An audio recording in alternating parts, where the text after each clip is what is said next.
The uncertainty in the market is your opportunity that is there for the taking. The choice is now going to be up to you whether you take it or not. If you don't, I think you might be looking back on this time and kicking yourself and saying, I wish I'd done it sooner.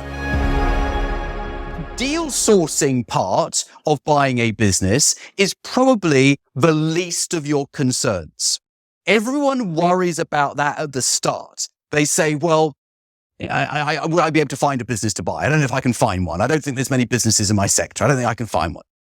Now, if it only takes one deal to change everything for you, to change your existing business, to change your life, to change your personal finances, what do you think the chances are of you finding one business out of over 5.5 million? Of course, pretty good. But there are going to be more businesses sold in 2025 than there have been for a long time.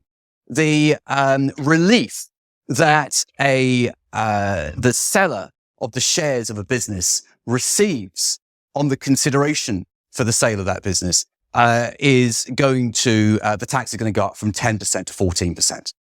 And then next year, next April, is going to go up another 4% to 18%. So with the tax rate going up, what we have already seen happen, whenever the budget was, a couple of months ago, on that date, one of my inner circle group, and my inner circle group are people who've already bought businesses. They've been through Mastermind, they bought a business, and we have this group called Inner Circle. He said that afternoon he received 3 phone calls from people that he'd previously reached out to but hadn't responded. That afternoon. If you want to fast track your learning, join the Dealmakers Academy. We've helped hundreds of entrepreneurs successfully buy their businesses with expert strategies, tools, and support. Ready to learn more?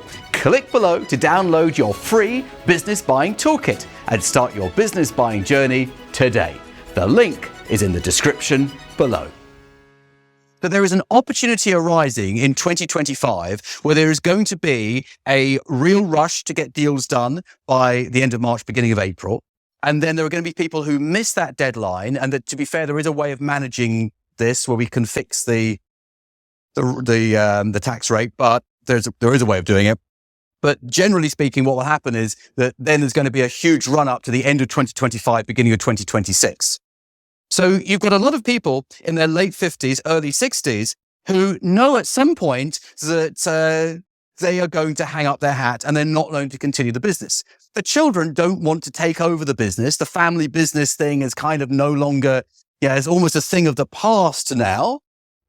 So we've got to a point where the only way to get out of the business is to close it down or to sell it. And close it down, there might be some asset value in there, but you probably realize the very best value by selling it.